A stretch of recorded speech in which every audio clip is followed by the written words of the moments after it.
High மக்களே வணக்கம். Big Boss season 9 எல்லாரும் நம்ம சேனலை சப்ஸ்கிரைப் பண்ணிட்டு உங்கள் ஆதரவு தெரிவிச்சுக்கங்க. இப்போ பார்த்தீங்கன்னா, சாண்ட்ரா உடம்பு முடியலன்னு போயிட்டு 1 ஹவர்லேயே ரிட்டர்ன் திரும்பிட்டாங்க. நார்மல் சொல்லிட்டாங்க பிக் பாஸுமே. டாக்டருமே ஓகே நார்மல் சொல்லிட்டாங்க. அதுக்கப்புறம் விக்ரம் கூப்பிட்டு கன்ஃபியூஷன் ரூமில் பிக் பாஸ் சொல்கிறாரு, அவங்களுக்கு கொஞ்சம் ஸ்ட்ரெஸ் ஆகாமல் பார்த்துங்க அப்படின்றாங்க. ஓகேன்றாங்க. சாண்ட்ரா வந்து கொஞ்சம் நேரம் பேசிட்டு அதுக்கப்புறம் ரிலாக்ஸாக போய் தூங்கிடுறாங்க. இங்கே பார்த்தீங்கன்னா, காருக்குள்ளே வந்து நம்ம கமருதீன் வந்து லைட்டாக கண்ணு மூடுறாரு. உடனே பிக் பாஸ் வந்து நீங்கள் வெளில வந்துருங்க. நீங்க தூங்கிட்டீங்கன்ற மாரி சொல்றாரு. ஓகேன்னு சொல்லிட்டு அவரும் வெளில வந்துறாரு. இப்ப 4 பேர் மட்டும் தான் கார்ல இருந்தாங்க. அதுக்கப்புறம் பார்த்தீங்கன்னா, எனக்கு தெரிஞ்சு சாண்ட்ரா ஜாலியா சிரிச்சு பேசியிருந்துட்டு போய் படுத்துட்டாங்க.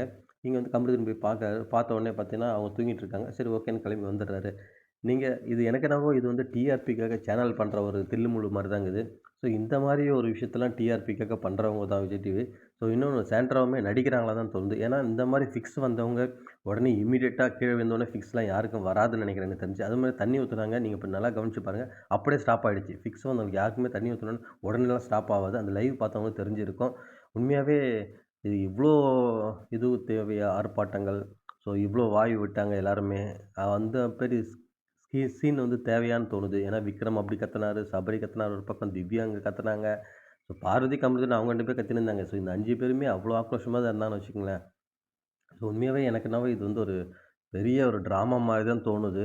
ஏன்னா வந்து அவங்க நடந்து கொண்டது ஏன்னா இது தடவ இல்ல சாண்ட்ரா பண்றது. ஏன்னா அவங்க மேல வந்து ஃபோக்கஸ் வரதுக்கு அவங்க என்ன வேணாலும் பண்ணுவாங்க போல தான் தோணுது எனக்கு. நான் உண்மையாவே வந்து அதுவும் என்னன்னா, அவங்க எப்படி கீழ விழுந்தாங்களோ, அதே பொசிஷன் தான் விக்ரமும் விழுந்திருப்பாரு. நீங்க வேணா எடுத்து பாருங்க. என்னன்னா இவங்க தள்ளி விட்டாங்க இவங்கள. விக்ரம் வந்து அவரா வந்து நவுந்து வந்து கீழ விழுந்திருப்பாரு. நீங்க வேணா பாருங்க. ஸோ 2 பேருமே ஆக்சுவலா அந்த 1 1/2 அடி 1 அடி 1 1/2 அடி தான் இருக்கும் அந்த காருக்கும், அந்த தரைக்கும். இவ்ளோ இதுலருந்து கீழ விழுந்தாலாம் இந்த மாரி ஆகணும்னு சான்ஸ் இல்ல.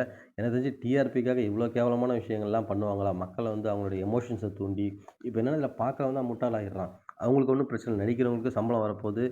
அ சேனலுக்கு டிஆர்பி. மக்களுக்கு என்ன வருது? தேவையில்லாம பிபி, இந்த சுகர் தான் வரும் போல இருக்கு. உண்மையாவே பிபி, சுகர் இதுதான் வந்து மக்களுக்கு. இந்த புரோகிராம் பார்த்து உண்மையே இல்லாத புரோகிராம், நேர்மையே இல்லாத புரோகிராம், ஒரு ஸ்கிரிப்டட் உண்மை அப்படி தான் சொல்லணும்.